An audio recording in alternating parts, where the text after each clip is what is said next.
तो यार पिछली क्लास में हमने सीक्वेंस एंड सीरीज़ चैप्टर को बिल्कुल स्टार्ट किया। हमने देखा एक सीक्वेंस क्या होता है, एक सीरीज़ क्या होती है, और फिर एंड में हमने देखा कि एपी जो कि हम 10th क्लास में पढ़ के आए हैं उसकी बिल्कुल सेंस देखी। तो मैंने पिछले लेक्चर में बिल्कुल बोला था कि जो 10th क्लास के एपी के लेक्चर्स अपलोडेड हैं उसको पहले देख के आओ, फिर यहाँ से कंटिन्यू करना। तो अगर वो नहीं देखे तो इस क्लास को अटेंड करने का कोई फ़ायदा नहीं है। तो अगर 10th क्लास की एपी के सारे लेक्चर्स हमने देख लिए हैं तो यार एक बहुत इंटरेस्टिंग चीज़ है कि 11th क्लास में जो एपी के सवाल है ना, सिलेबस बिल्कुल सेम है 10th वाला, बट फिर भी लोग अड़ जाते हैं। क्यों? क्योंकि वो बेसिक अंडरस्टैंडिंग भूल जाते हैं कि एपी के सवाल करना है कैसे। फर्स्ट टर्म बताओ, कॉमन डिफरेंस बताओ, उसके बाद वो सवाल सिर्फ कॉमन सेंस का है। एपी के सवाल को करने के लिए सिर्फ एक ही ट्रिक है, फर्स्ट टर्म कॉमन डिफरेंस। तो आज की क्लास का बिल्कुल यही टास्क है कि हम लाइन से क्वेश्चन करेंगे जिनमें कि 10th के सिलेबस के बाहर की मैं बात ही नहीं करूँगा आज। और हमारे एंड पे टास्क क्या है कि क्वेश्चन आए, हम साथ ही वीडियो पॉज करके पहले उस पर खुद दिमाग लगाएं, फिर उसका सोल्यूशन देखें, क्योंकि तुम्हारे खुद क्वेश्चन करने से ही तुम्हारा स्किल बढ़ेगा। तो बिल्कुल आज के क्लास का जो सेंस है उसको ख़राब मत करना, सारी वीडियो को सिर्फ देख के ही हर क्वेश्चन को खुद सॉल्व करना ही करना। तो हमने बिल्कुल पिछली क्लास में देखा कि एक एपी क्या होता है, जो कि हमने 10th क्लास में पढ़ा था कि एक सीक्वेंस ऑफ टर्म्स होती है जिसमें फर्स्ट टर्म है ए, अगली टर्म उसमें एक सेम चीज़ ऐड कर करके बनती है जो कि होती है कॉमन डिफरेंस, जो कि डी होता है। तो अगली टर्म होगी ए प्लस डी, उससे अगली होगी a plus 2d, a plus 3d and so on. फिर हमने ए एन का फॉर्मूला पढ़ा था, ए प्लस एन माइनस 1d। तो ये सारे 10th क्लास की चीज़ें हैं। तो आई होप कि सारा 10th क्लास तो हमारा रिवाइज्ड है। तो अब बिल्कुल हम क्वेश्चन देखते हैं। तो फर्स्ट क्वेश्चन देखो, बिल्कुल लाइन से इन क्वेश्चंस को करना, पॉज करके खुद सॉल्व करना। तो अगर हम इसका फर्स्ट क्वेश्चन देखें, बिल्कुल ही सिंपल। तो अगर उसने कहा कि if in an AP Tn equals 0, prove that T29 equals 2 times T of 19। तो T19, Tn ये सब टर्म नंबर है, मतलब Tn का मतलब बेसिकली है 9th टर्म जो कि An होती है, An9। तो बिल्कुल कंफ्यूज मत करना, बहुत सिंपल क्वेश्चन है, इसको करके देखो। अब अगर इसका सोल्यूशन देखें तो काम की बात क्या है कि जैसे ही एपी का सवाल आया, मैंने देखना फर्स्ट टर्म बताओ, कॉमन डिफरेंस बताओ। तो गिवन क्या था कि एक टर्म है Tn जो कि 0 है, तो Tn मतलब A9, सॉरी T9 मतलब A9, तो वो क्या हो गया A प्लस 8D, ये बराबर था 0। इससे मेरे को रिलेशन मिल गया A इक्वल्स -8D। मैंने कहा A और D में एक बात बन गई। अब उसने मुझे प्रूव करने को क्या कहा है, तो प्रूफ वाले क्वेश्चन में जो प्रूफ करना होता है उसके पीछे भागना होता है। तो प्रूफ उसने करने को बोला कि प्रूफ कर दो कि T29 बराबर है 2 टाइम्स T19। तो मुझे पता है कि T29 को पहले मैं लिख लूँगा लेफ्ट हैंड साइड। तो अगर मैं लेफ्ट हैंड साइड लिखूँ T29, तो वो क्या बराबर हो जाएगी A, मतलब पहले तो एफ पी डिफाइन किया हुआ ना, A प्लस बी, ये हर एपी में सेम होगा। तो मैं जब तक कोई नेचुरल सी चीज़ ही चल रही है तो फर्स्ट टर्म A ही होगी और कॉमन डिफरेंस D, तो मैं बार बार डिफाइन नहीं करूँगा हर क्वेश्चन। तो T29 क्या हो गया A प्लस 28D, ठीक है। अब इसमें मुझे पता है कि A तो बराबर है -D, 8D के, तो मैं इसको डाल दूंगा। ये मैंने दिया -8D प्लस 28D, ये मेरा कितना आ गया 20D, ये आ गया लेफ्ट हैंड साइड। अब राइट हैंड साइड जैसे मैंने देखा तो वो था 2 टाइम्स T19। अब मैं T19 इसमें पुट करता, वो क्या हो जाता है 2 into A plus 19D, 19 minus 1D 18D। Clear है? इसमें 8D माइनस 8D जैसे ही डालूंगा अंदर बन जाएगा 10D इंटू हो गया 20D। Left hand side right hand side बराबर आगे, प्रूफ हो गया। तो इसमें हर क्वेश्चन में घुसने का सेंस एक ही है, या तो A और D मुझे पता होता है इस प्रूफ में, मान लो A और D कोई टर्म नंबर आ जाते हैं, अगर कुछ ऐसा गिवन होता तो फिर मैं दोनों में डाल के देख लेता A और D, इसमें A की वैल्यू डालता, D की वैल्यू डालता, मान लो यहाँ पे 100 आ जाता, यहाँ पे भी 100 आता होता, तो मैं कहता बराबर। अगर A और D नहीं निकल रहे तो उनमें एक जोड़ी बन रही है। बिल्कुल 10th क्लास के लेक्चर्स में मैंने सेम चीज़ें बोली हैं, तो बिल्कुल अगर वो लेक्चर देखे तो हम इस सेंस को पकड़ पा रहे होंगे। तो बहुत ही सिंपल क्वेश्चन था। अब अगला देखते हैं।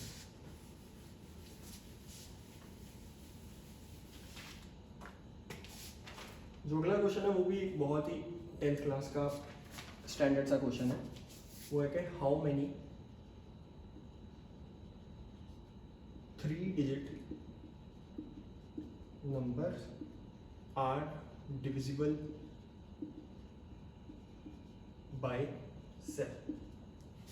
तो बिल्कुल ही सिंपल सा इसका सेंस है। ये क्वेश्चन हमने 10th के बोर्ड्स के एग्जाम में दिया ही होगा, तो बिल्कुल इसको वैसे ही सोच के इसको क्रैक करने ही करो। अब अगर इसका सोल्यूशन देखें तो काम की बात क्या थी कि उसने बोला कि कोई 3 डिजिट नंबर कितने होंगे जो 7 से डिविजिबल हों। तो इसमें याद हम पहला नंबर देखते हैं 3 डिजिट। तो पहला 3 डिजिट नंबर जो कि 7 से डिविजिबल होगा वो हो सकता है 100 नहीं होगा, 102, 105 हो जाएगा। क्लियर है कि 105। तो मैंने कहा यार पहली टर्म तो बन गई 105, इसको मैं फर्स्ट टर्म बोल दूंगा। और जो लास्ट 3 डिजिट नंबर जो कि डिविजिबल होगा 7 से वो होगा आई गेस 994 डिविजिबल होगा 7 से। तो इसको मैं मान लूंगा कि ये आखिरी टर्म है। तो आखिरी टर्म है तो हम उसको क्या लिख लेते हैं AN। तो AN हो गया 994। मैंने AP की टर्म्स में क्यों लिखा इसका भी बिल्कुल सेंस है कि मेरे को पता है कि जो 7 के मल्टीपल्स होते हैं वो 7 के डिफरेंस पे ही होते हैं सारे, तो वो एक AP बना रहे होते हैं। तो मैंने कहा कि एक AP बनती होगी 105 से लेके 994 तक। अब उसने कहा कि हाउ मेनी 3 डिजिट नंबर, तो कितने हैं ये। तो बेसिकली मैंने क्या काउंट करनी है कि 105 से लेके, क्योंकि अगला 7 से जो डिविजिबल हो 3 डिजिट नंबर कौन सा हो, इसमें 7 ऐड कर तो 112, ऐसे सो ऑन 994 तक चलता है। तो उसने कहा कि इस AP की नंबर ऑफ टर्म्स बताओ। तो ये बिल्कुल सवाल रद्दी सवाल था, क्योंकि इसमें A पता था 105, D मुझे पता था 7, AN भी पता था 994। बेसिकली उसने N पूछा था, जो कि मुझे पता ही है कि AN का फॉर्मूला क्या होता है A + n-1 × D।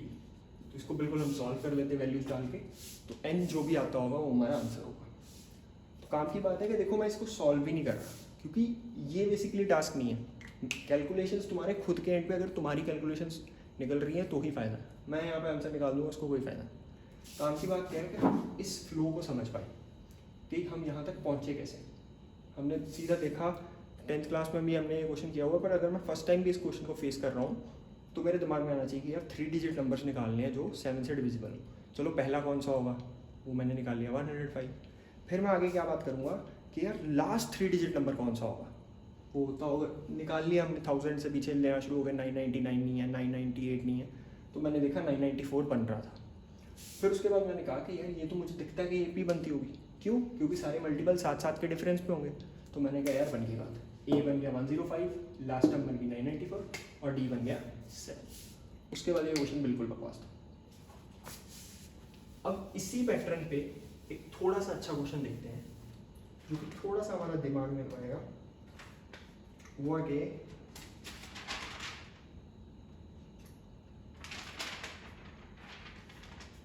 अगर कोई मुझे कहे कि in an AP prove that T of m plus n plus T of m minus n ये बराबर होगा 2 टाइम्स TM। किसी ने ये मेरे को प्रूव करने को कह दिया। तो प्रूफ में हमारा क्या होता है कि या तो लेफ्ट हैंड साइड सीधा राइट हैंड साइड के बराबर आ रही होगी, या लेफ्ट हैंड साइड की कोई वैल्यू निकाल लो और राइट हैंड साइड की कोई वैल्यू निकाल लो, वो बराबर आ रही होगी, या राइट हैंड साइड को लेफ्ट हैंड साइड में चेंज कर दो। तो ये बिल्कुल हमारे पे होता है कि हमने कौन सी अप्रोच से जाना है। तो इस क्वेश्चन में एक AP था, तो TM उसने कहा कि TM + n TM - n बराबर है 2 टाइम्स T of n। तो इसमें बेसिकली ये TM + n टर्म नंबर है, जैसे A1 A2 ऐसे ही T से डिनोट कर रहा हूँ। तो बिल्कुल ये क्वेश्चन का फ्लो बहुत ईजी है, इसको करने ही करना। तो अब अगर यार देखो उसने AP की बात की थी, तो AP की बात की तो पहले AP डिफाइन कर देंगे। मैंने कहा एक AP है जिसकी फर्स्ट टर्म ये है, कॉमन डिफरेंस T है, ठीक है। वो कहता है कि प्रूव करो कि TM + n बराबर है। तो मैंने कहा चलो पहले लेफ्ट हैंड साइड को सॉल्व करते हैं थोड़ा। तो वो था TM + n + TM - n। तो मुझे AN के फॉर्मूले से पता है कि TM + n क्या बन जाएगा, first term plus m + n - 1 × D plus A + m - n - 1 × D, ठीक है। अब मुझे क्लियर होता है कि ये तो इकट्ठा हो गया, ये हो गया 2A प्लस MD, इसको मैं डी को अंदर मल्टीप्लाई करूँ, M D plus N D minus D plus M D minus N D minus D, minus plus N D minus N D cut गया, 2a M D plus 2md और ये minus D minus 2d। तो ये दिखता है 2 अगर common ले लूँ तो ये आ जाएगा a plus M D minus D. अब अंदर d कॉमन ले लो तो ये क्या बन जाएगा a plus M into M minus 1 into D. Clear है, यहाँ से d कॉमन ले लिया तो ये सिंपली क्या बन गया अंदर am, या जो कि यहाँ पे tm था क्योंकि वो a की जगह t यूज़ कर रहा था, तो ये सिंपली बन गया tm। हो गया वो सीधी ही लेफ्ट हैंड साइड को मैं सॉल्व करना शुरू किया, वो सीधा राइट हैंड साइड की शक्ल बना दी। हो सकता है किसी क्वेश्चन में ऐसा ना हो सकता है किसी में यहाँ पे ही रुक जाता हो बीच में किसी स्टेप में, फिर मैं राइट हैंड साइड को सॉल्व करूँगा और वो भी इसके तक ले आऊँगा। तो काम की बात क्या है कि हम ये समझ पाएँ कि टू प्रूफ वाले क्वेश्चंस में हमारी अप्रोच क्या होनी चाहिए। जैसे एपी का सवाल है, मैंने एपी डिफाइन कर दिया अपने मन में कि फर्स्ट टर्म ए है, कॉमन डिफरेंस टी है, उसके बाद सॉल्व करना शुरू किया। तो एपी के क्वेश्चंस में एक्चुअली सेंस इतना सिंपल है, पर लोग उसको क्लिक नहीं कर पाते कि यार इतनी चीज़ को खुद पे डाइजेस्ट ही नहीं कर पाते। वो सोचते हैं कि यार +1 में आगे काम तो कोई मुश्किल ही करना है, तो ऐसा कुछ चीज़ नहीं है। +1 में भी बिल्कुल 10th वाला ही एपी है। तो अब नेक्स्ट देखते हैं। तो इसके अकॉर्डिंग ही एक चलो होमवर्क सवाल है, उसको नोट कर लो, उसका सोल्यूशन खुद बनाने ही करना, नहीं निकलेगा तो कमेंट्स में मेंशन कर देना। तो ये होमवर्क क्वेश्चन है कि Tm बराबर है 1 + n के, एपी का ही सवाल है तो ये याद रखना, एपी Tm बराबर है 1 + n के, Tn बराबर है 1 + m के, और हमने प्रूफ करना है कि Tmn 1 है। तो ये भी बिल्कुल पिछले क्वेश्चन की सेंस पे है, तो इसको खुद करना ही करना। अब अगर हम ये क्वेश्चन देखें तो ये बहुत ही इंपॉर्टेंट एक कॉन्सेप्ट भी बता के जाएगा। क्वेश्चन क्या है कि in an AP prove that T के, या मतलब चलो टी वाली टर्म्स बहुत हुई, ए के फ्रॉम फर्स्ट, ए के मतलब kth term from starting and plus A dash के, जो कि ए डैश के क्या है यहाँ पे, केथ टर्म फ्रॉम लास्ट। ये अलग क्वेश्चन, फ्रॉम लास्ट प्रूफ करना है कि ये बराबर होंगी ए प्लस एल के। तो ये हमने प्रूफ करना है कि ए प्लस एल के, जहां पे ए क्या है फर्स्ट टर्म और एल है लास्ट टर्म। तो ये बहुत ही इंपॉर्टेंट क्वेश्चन है, इससे हम बहुत हेल्प करेगा हमारे कॉम्पिटिटिव एग्जाम्स में भी और स्कूल के पेपर में भी। तो इसको बिल्कुल खुद बनाने नहीं करना है, इसमें एक बिल्कुल सेंस है, कोशिश करो उसको खुद जज कर पाओ। तो अब यार अगर इसका सोल्यूशन देखें तो उसने कहा था kth term from start plus kth term from last, इन दोनों को ऐड करके प्रूव कर दो कि ये ए प्लस एल है, जहाँ पे ए क्या होगी फर्स्ट टर्म, एल क्या होगी लास्ट टर्म। तो मान लो मैं जैसे ही एपी का सवाल आता है पहले मैं एपी को डिफाइन कर लेता हूँ। तो मान लो मैंने एपी डिफाइन कर लिया कि फर्स्ट टर्म ए है, चलो वो तो गिवन ही थी फर्स्ट टर्म, लास्ट टर्म भी गिवन थी एल, और मैंने कहा जो इसका कॉमन डिफरेंस है वो डी है, कॉमन डिफरेंस डी मान लिया, और मैंने कहा कि नंबर ऑफ टर्म्स इसमें एन, नंबर ऑफ टर्म्स मैंने मान लिया कि एन, कि A1 से लेके ऐसे AN तक कोई एपी है AN। तो मान लो A के यहाँ पे है कहीं और फिर कुछ टर्म्स और के A के डैश कहीं यहाँ पे, हो सकता है कोई टर्म्स ना भी हो बट मुझे पता नहीं है, तो मैं मान के चल रहा हूँ शायद है। तो उसने कहा कि kth term from first and kth term from last, ये मैंने प्रूव करना है कि इनका सम A प्लस एल है। तो मुझे kth टर्म फ्रॉम स्टार्टिंग का तो फॉर्मूला आता है, वो क्या हो जाता है, ए के हो जाता है ए फर्स्ट टर्म प्लस के माइनस 1 इंटू डी। ठीक है, अब काम की बात क्या थी कि एक बच्चा केथ टर्म फ्रॉम लास्ट को जज कर पाता। तो देखो जब हमने 10th क्लास के लेक्चर्स देखे होंगे उसमें ए एन का फॉर्मूला मैंने खुद निकलवाया था कि वो कैसे बनता है।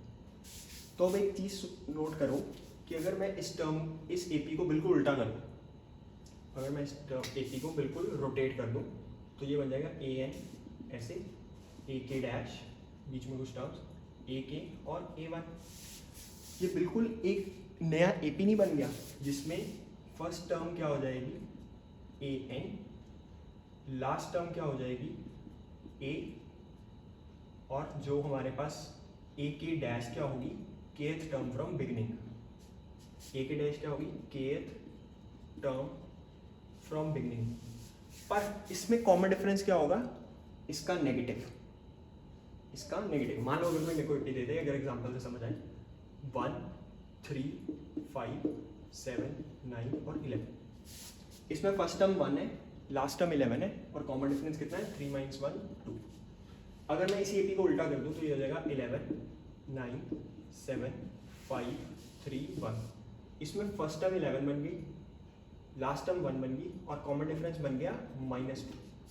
तो इसमें बस एक बच्चे ने ये चीज़ ऑब्जर्व करनी थी कि इसका जो कॉमन डिफरेंस डी डैश मान लो वो हो जाता है -d, और उसने सीधा फॉर्मूला लिखना था कि ए के डैश का फॉर्मूला हो जाता ए एन, जो कि लास्ट टर्म थी, जो यहाँ पे एल गिवन थी, तो मान लो मैं उसको एल ही लिख लेता हूँ, एल प्लस n - 1 जो कि k - 1 नहीं होता, इनटू डी जो कि इस केस में क्या था -d। ये बहुत इंपॉर्टेंट बात है।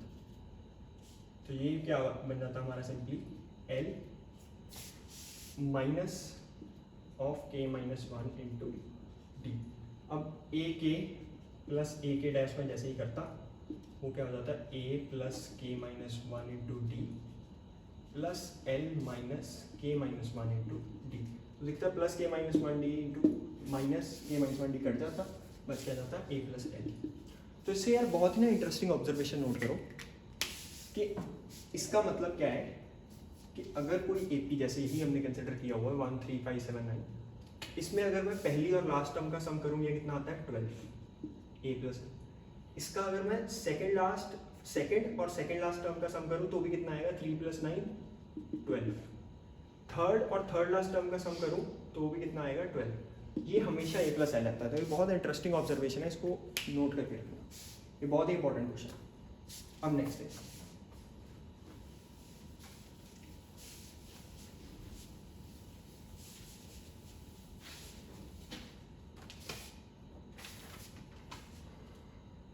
नेक्स्ट क्वेश्चन है कि इफ टी एन, अब एपी नहीं है, मैंने ऊपर नहीं लिखा कि एपी की बात है, if T N equals 3n + 4 show whether it's AP और नॉट। उसने कहा कि कोई सीक्वेंस है जिसकी nth टर्म टी एन के हिसाब से शो की हुई है और वो 3n + 4 है, हमने शो करना है कि ये एपी है कि नहीं। तो ऐसा भी क्वेश्चन बिल्कुल एनसीईआरटी की पहली एक्सरसाइज में होता है, पर इसमें एक बिल्कुल लॉजिकल चीज़ सीखने को मिलेगी, तो इसको करना क्वेश्चन। तो अब अगर इसका सोल्यूशन देखो तो यार इसके ना 2 मेथड्स हैं। पहला मेथड उसमें क्या करते हैं कि बच्चा कहता है कि यार t1 निकाल लो, वो आ जाएगा 3, n को सिंपली 1 डाल दिया, 3 × 1 3 + 4 ये बन गया 7। फिर वो कहता है n को 2 डाल दो तो t2 क्या आ जाएगा 10। फिर वो कहता है n को 3 डाल दो, वो क्या आ जाएगा 3 9 13। तो फिर वो पता क्या कहेगा t2 - t1 क्या आ गया 3, t3 - t2 क्या आ गया 3। तो देखो जी t2 - t1 बराबर आ गया t3 - t2 के, मतलब कॉमन डिफरेंस आ गया। तो इसका मतलब है ये एपी है। ये बिल्कुल सुनने में राइट लगता है, बट इसमें बहुत ही एक एरर है मैथमेटिकल, जिसको कि हम बोलते हैं सैम्पलिंग एरर। सैम्पलिंग एरर का मतलब क्या है कि हम अपने सैम्पल स्पेस को बहुत छोटा कर रहे हैं, मतलब हमने एंड तक तो चेक ही नहीं किया। हो सकता है कि t1 से लेके t10 तक ये चीज़ सही हो कि t2 - t1 बराबर आ रहा है t3 - t2 के, फिर t4 - t3 भी उसके बराबर आ रहा है, t10 - t9 भी बराबर आ रहा है। हो सकता है कि t11 - t10 जो है वो 4 आ रहा हो, बट वो तो हमने चेक ही नहीं किया। तो ये क्वेश्चन 10th क्लास में हम कर देते थे, सही हो जाता था, बट 11th क्लास में इसमें दिक्कत आई, क्योंकि काफ़ी क्वेश्चन ऐसे होंगे जिसमें एक्सेप्शन आ रही होगी इसी लेवल पे।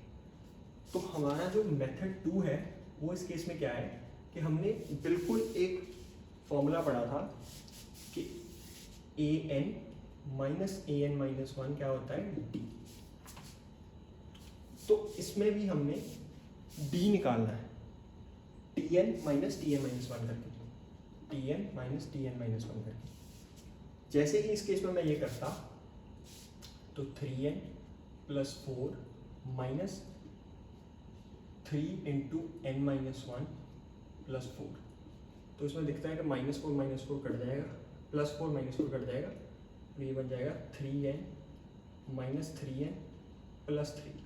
जब मैं इसको मल्टीप्लाई करूँगा 3n भी कट जाएगा और 3 आंसर आ जाएगा, जो कि एक कांस्टेंट है। जब कोई कॉमन डिफरेंस कांस्टेंट आ जाए इसका मतलब कि वो AP है।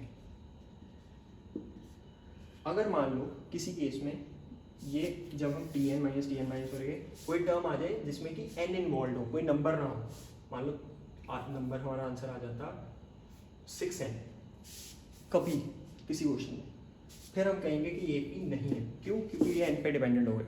अगर n 1 है तो डिफरेंस करके आ रहा है 6, अगर n 2 है तो डिफरेंस आ रहा है 12, तो वो वेरी कर गया। बट हमने AP में सुना हुआ है कि डिफरेंस हमेशा कॉमन रहेगा, सेम रहेगा। तो ये अप्रोच को बिल्कुल याद रखना, ये गलत नहीं है, पर ये हो सकता है कि हमें लॉन्ग रन में, या मतलब अगर Tn कुछ और दिया हो तो हो सकता है वो किसी जगह पे जाके एरर कर रहा हो और हम वहाँ तक पहुँचे ही ना। तो इस बात को बिल्कुल याद रखना।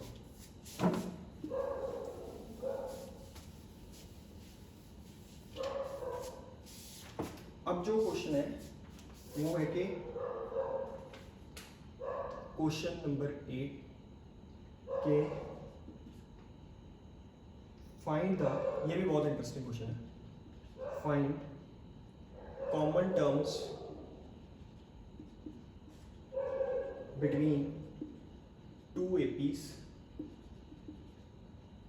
AP1 जो हमारे को गिवन है वो है 2, 5, 8 सो ऑन 50, एंड जो AP2 है वो हमें गिवन है 3, 5, 7, 9 और 6। ये टर्म्स है, कितनी टर्म है? 60 टर्म्स। ठीक है, तो अब काम की बात क्या है कि इस क्वेश्चन की बिल्कुल अप्रोच समझना। तो इस क्वेश्चन में अप्रोच करने के लिए मैंने क्या करना था कि यार पहले AP1 को डिफाइन कर लें, फिर AP2 को डिफाइन कर लें। तो वो तो डिफाइन करना बहुत आसान है क्योंकि फर्स्ट टर्म दिया हुआ, कॉमन डिफरेंस दिया हुआ, फर्स्ट टर्म दिया हुआ, कॉमन डिफरेंस, तो डिफाइन करने में तो कोई टास्क थी नहीं। अब काम की बात है कि उसने कहा कि नंबर ऑफ कॉमन टर्म्स बताओ, तो उसमें मैं क्या करता, तो पहले मैं इन दोनों APs को ना ऑब्जर्व करता हूँ। तो मैंने देखा कि यार अगर मैं थोड़ी टर्म्स लिखूँ, पहली 10 टर्म्स लिख दूँ, तो मैं AP1 की अगर पहली 10 टर्म्स लिखूँ ना, वो पता क्या आ रही हैं? 2, फिर 5। क्यों? क्योंकि इसमें A क्या है? 2 और D है 3, 3 ऐड करते हो, 2, 5, 8, 11, 14, 17, 20 एंड सो ऑन।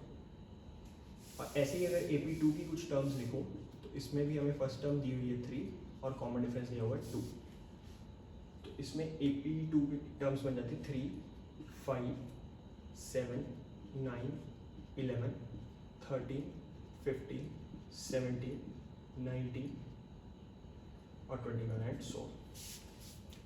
तो उसने कहा था कि कॉमन टर्म्स बताओ कितनी है, तो मैं क्या कहता कि यार ये 5 कॉमन आ गया, फिर 11 कॉमन आ रहा है, फिर 17 कॉमन आ रहा है, और फिर अगर इसमें देखें तो इसका कॉमन डिफरेंस 3 था तो ये 23 बन गया, फिर 26 बन गया, और इसमें भी अगला 23, तो ये 23 भी कॉमन आ रहा है एंड सो।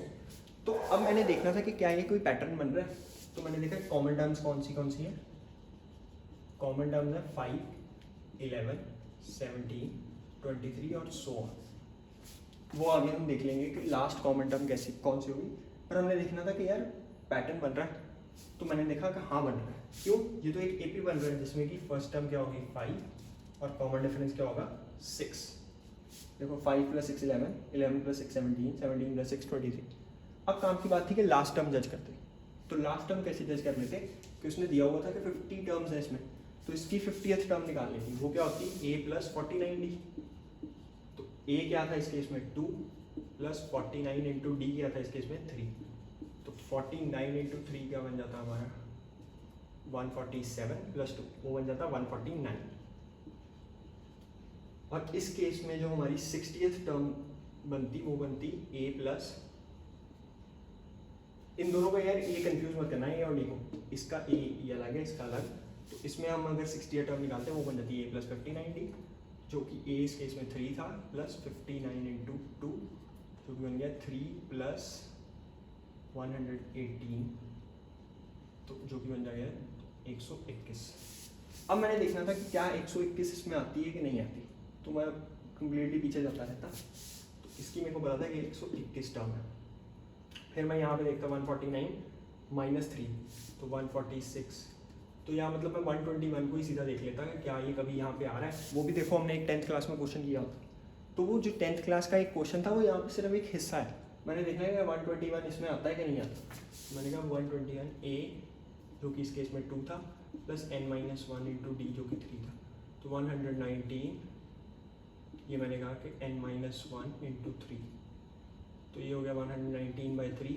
तो ये मुझे पता है कि ये तो डिवाइडिंग ही हो रहा, और प्लस 1 करूँगा तो n। तो फिर मैंने देखा कि यार अगर ये 120 होता तो 41st टर्म बनती है इसकी, 41st टर्म। तो मैं देखता कि 41st टर्म जो इसकी बनेगी वो कौन सी होगी, 41st टर्म इस क्वेश्चन की। तो A41 होता a प्लस 40d, तो a बन गया 2 प्लस 40 इंटू डी 120 हो गया 142 बना। तो 142 से भी पहले जाना पड़ेगा हमें, तो 1 2 3 120, हाँ ठीक है। तो 142 से भी पीछे चल जाएंगे हम, 30th टर्म निकाल लेते हैं A30। हमने 121 के नियर जाना बिल्कुल, तो ये a प्लस 29d, तो ये बन जाता 2 प्लस 29 इंटू 3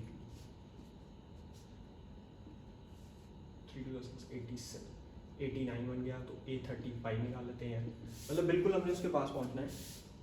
ये बन गया a प्लस 34d, हो गया 2 प्लस 34 इंटू डी जो कि 3 था, वो हो गया 2 प्लस 134 इंटू 3 12 102, तो 104।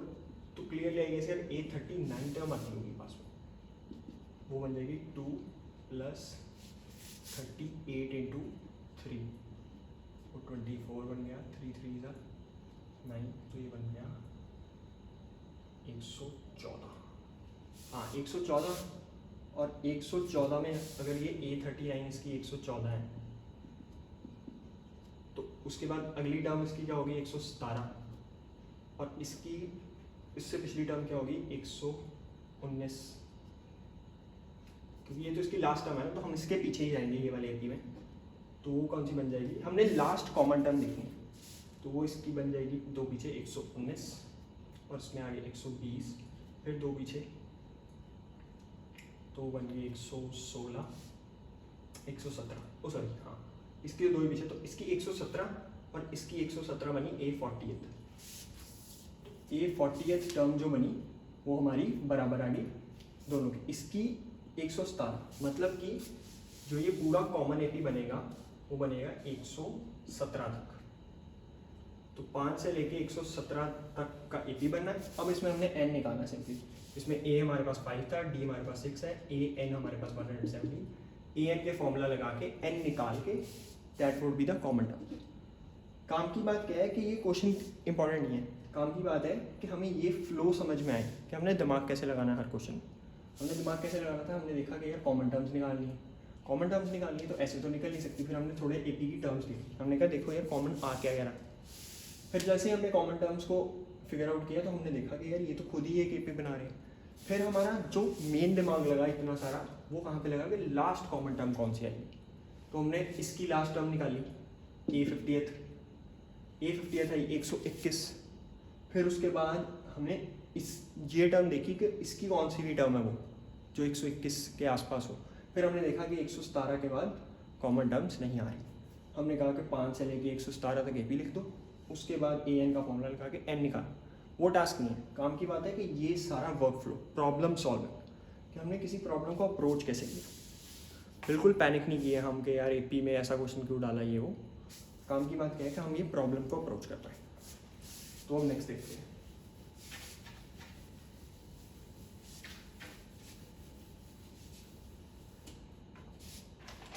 तो तो जो नेक्स्ट क्वेश्चन है ये भी बहुत इंपॉर्टेंट चीज़ बता के जाएगा, वो है कि सम ऑफ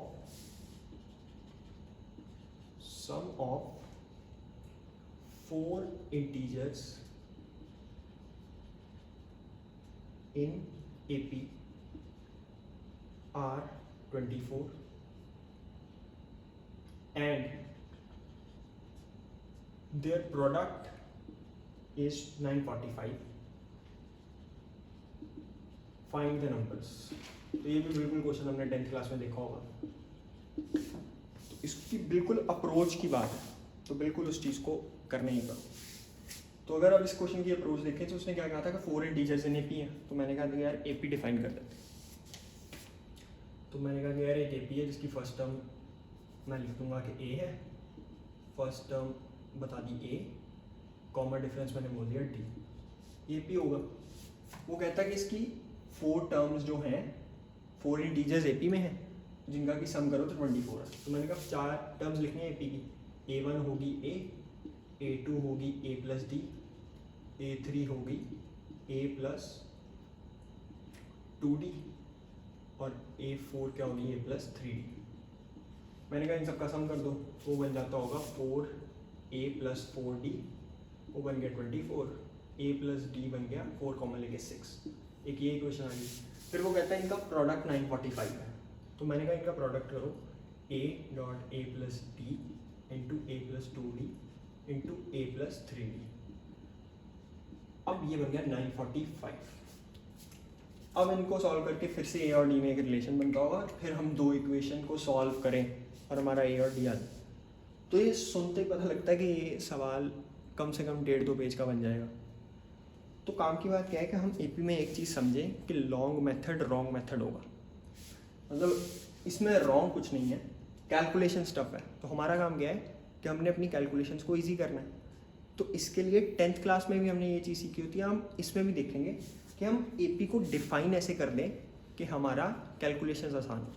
तो इसके लिए हमने 10th क्लास के लेक्चर्स में मैंने बोला था कि अगर 3 टर्म्स इन AP हो तो उनको डिफाइन कर दो A minus D, A plus D, जिसमें कि अपनी फर्स्ट टर्म को ले लो A माइनस D और जो कॉमन डिफरेंस हो उसको D रखो, बस फर्स्ट टर्म को A माइनस D चेंज कर दो। ऐसे ही मैंने बोला था कि अगर 4 टर्म्स AP में आ जाए तो उसको ले लो A minus 3D, A minus D, A plus D, A plus 2D, A plus 3D sorry. इसमें A जो होता हमारा फर्स्ट टर्म वो बन जा रही थी A माइनस 3D और जो कॉमन डिफरेंस था वो हम ले रहे थे 2D। देखो इसमें 2D ऐड कर रहे हैं। ऐसे ही अगर कोई कहे 5 टर्म्स इन AP तो भी मैं अपनी कैलकुलेशंस, गलत नहीं है ये मेथड, ये चीज़ बिल्कुल याद रखना। But long method wrong method में क्यों बोल रहा हूँ कि हमें ये चीज़ आए कि हम क्वेश्चंस को स्किप करना चाहें, क्योंकि 10th क्लास में हमारी अप्रोच होती है कि यार एक क्वेश्चन 1.5 पेज का कर दिया, 4 क्वेश्चन का 4 मार्क्स का क्वेश्चन है तो 1.5 पेज में क्वेश्चन किया तो टीचर 2-2.5 नंबर तो देगा ही। तो 11th क्लास में ये अप्रोच नहीं चलनी। काम की बात क्या है कि हमारा क्वेश्चन एंड तक निकले, तो उसके लिए हम अपनी कैलकुलेशन ईजी करने की करेंगे। तो उसके लिए ये टोटका है, इसको हम कैसे कर लेंगे कि A minus 2D, A minus D, A minus, अगर हमने 5 टर्म्स रखनी हो तो हम क्या कर लेते हैं कि यार अब मेरे को देखो 5 टर्म्स लिखनी है, तो मैंने लिख लिया कि सेंटर में A है तो इसको मैं लिख लेता हूँ A plus D, A plus 2D। ये देखो खुद बनाने की भी दिया करो, हो सकता है 6 टर्म्स पूछ ले तो भी हमारा दिमाग चलना चाहिए कि हम कैसे बनाएं। तो A plus D, A plus 2, अब इसमें से 2 माइनस करके आ जाएंगी A minus D, A minus 2D। तो मैं ये 5 टर्म्स लिख लूँगा। क्यों? क्योंकि मुझे पता है कि जब मैं इनको ऐड करूँगा तो सीधा माइनस 2D से प्लस 2D कट जाएगा, माइनस D से D कट जाएगा, तो मेरा वेरिएबल एक रह जाएगा। तो इस क्वेश्चन में अगर मैं ये अप्रोच लगा दूँ 4 टर्म्स की तो मैं दिखता है कि हमारा क्वेश्चन बिल्कुल खत्म हो गया है। A1 क्या है A माइनस 3D, A2 क्या है A plus D, sorry A minus D, A3 क्या है A प्लस D, A4 क्या है A प्लस 3D। काम की बात है बस मैं ये याद रखूँ कि इसमें फर्स्ट टर्म मेरी है A माइनस 3D और कॉमन डिफरेंस जो है वो है माइनस प्लस 2D। ये चीज़ बिल्कुल ध्यान रखना। तो अब सिंपली इनका सम उसने 24 दिया था, जब मैं A1 plus A2 plus A3 plus A4 करूँगा माइनस 3D माइनस डी, ये सब कट जाएगा, बच क्या जाएगा 4a बराबर 24, तो a सीधा आ जाएगा 6। फिर जब मैं इनको मल्टीप्लाई भी करूँगा तो भी देखो फॉर्मूला लग रहा है, अगर मैं a2 इंटू a3 करूँ तो ये बनता है a minus D into a plus D, तो ये तो फॉर्मूला होता है ना a plus B into a minus B, A square minus B square, वो क्या बन गया a square minus D square. और ऐसे ही अगर a1 इंटू a4 करूँ वो बनता है a minus three D into a plus three D, वो बन जाएगा a square minus three D square, जो क्या बन गया a square minus 9d square, वो हमें दिया हुआ था 945। और इसमें सिंपली a की वैल्यू 6 डालते ही हो जाएगा 36 minus D square into 36 minus 9d square. अब इसको करने के भी और तरीके हैं, डी स्क्वायर का नाम a रख लो, फिर a निकाल दो, फिर a से डी स्क्वायर निकाल लो। तो इसके बाद कैलकुलेशन है जो कि हमारे 8th क्लास से सीखी हुई है। काम की बात क्या है कि हम ये चीज़ को पकड़ पाएँ इस क्वेश्चन के थ्रू। तो ये बिल्कुल नोट कर लो कि अगर 5 टर्म्स इन एपी दी हो तो मैं ऐसे लूँगा, 4 टर्म्स इन ऐसे, 3 टर्म्स इन, इसको कंप्लीट करना आप टास्क नहीं है, तो ये कैलकुलेशन हमारी होनी चाहिए। इसका आंसर अगर मेरे पास, इसका आंसर अभी लिखा नहीं होगा मेरे पास, बट इसका आंसर निकालना भी कोई टास्क नहीं होगा, क्योंकि सिंपली बस उसमें याद रखना है कि a और d हमारी first term a minus three D, और अगली टर्म्स भी ऐसे ही आएंगे उसमें 2d ऐड करके। तो बिल्कुल ऐसा मत करना कि फर्स्ट टर्म को बाद में लिख दो, AP को ऐसे डिफाइन कर दो और बाद में फर्स्ट टर्म को लिख दो A और कॉमन डिफरेंस D है, ये गलती मत करना, ये चीज़ बिल्कुल नोट करना। अब नेक्स्ट देखते हैं।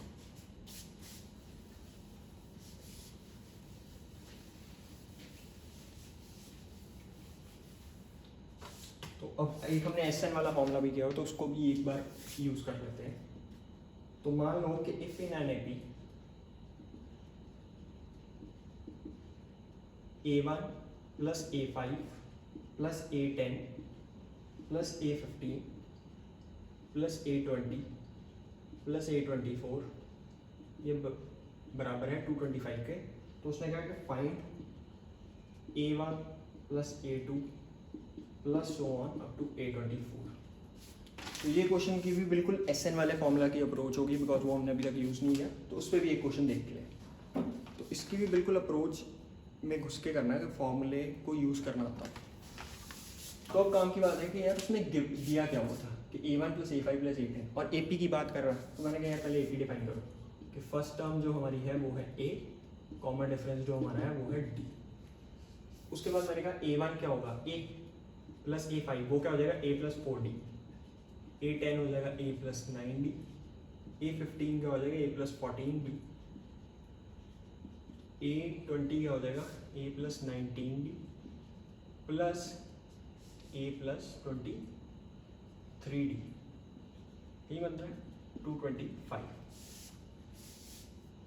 अब उसने ये बोला था हमें कि ये आ रहा है 225। अब काम की बात क्या थी कि मेरे को पता है कि A वाली टर्म्स को इकट्ठी कर लेते हैं, तो ये कितना बना 1 2 3 4 5 6 बन गए ना, ये 6 टर्म्स थी, 1 2 3 4 5 6, तो 6A plus 4D 9D 14D 19D और 24D। पहले वाले में D था नहीं, तो 5 टर्म्स हो गई, तो ये क्या बन गया 13 प्लस 14 27 प्लस 19 जो कि बन जाता 46 प्लस 24 जो कि बन गया हमारा 70, तो ये 70D आ गया, ये बराबर था हमारा 225। 4D 9D 13D plus 14D 17D plus 19D क्या बन जाता 36D, 36D प्लस 23D क्या बन जाता, यार कोई कैलकुलेशन गलती, 4 प्लस 9 13, 13 प्लस 14 बन गया हमारा 27, 27 प्लस 19 क्या बन गया 46, 46 प्लस 24 6, 46 प्लस 24 जो कि हमारा 70 ही बन जाता। ठीक, अब उसके बाद मेरे काम की बात क्या थी कि ये एक बार निकल गया, मैंने कहा कि ये A और D में हमारा एक रिलेशन आ गया। हमने बताया कि AP का क्वेश्चन कैसे सॉल्व होता है कि A और D में एक रिलेशन आना चाहिए, और उसके बाद हमारा A और D निकल जाए, तो अगर A और D नहीं निकलता तो उनमें एक रिलेशन। तो अब काम की बात क्या है कि उसने ये पूछा था A1 से लेके A24 का सम, तो वो तो मुझे पता है कि SN का फॉर्मूला लगना है, वो होता है 24/2 into 2A plus n-1 into D, तो बन गया 23D। 23D ये बराबर आ गया 225 के, 225 सॉरी, ये तो मैंने निकाला। अब काम की बात है कि किसी ने मुझे ये टर्म्स दी और फिर ये पूछ लिए, तो अब मैंने क्या करना था कि मैं सिंपली अगर कोशिश करूं कि मैं यहाँ से 3 कॉमन ले लूँ, तो ये आ जाएगा 3 2A प्लस, मुझे लग रहा है कैलकुलेशन में कहीं दिक्कत की हमने, ये बन जाएगा 4D plus 9D A 4D 9D 14D 19D और यार ये 23D बन गया, 69 आना, तो ये 69 आना था। क्यों? क्योंकि यार मुझे पता था कि कैलकुलेशन इजी करने के लिए 3 कॉमन लेते ही मेरी ये टर्म बनी चाहिए। 3 कॉमन लिया तो अंदर क्या बन गया 2A प्लस 23D बराबर आ गया 225, तो 2A प्लस 23D बराबर आ गया था 75 के, 75 को सीधा यहाँ पे रखता तो ये बन जाता 24/2 इंटू 75, वो 12 इंटू 75 जो बनता होगा वो आंसर।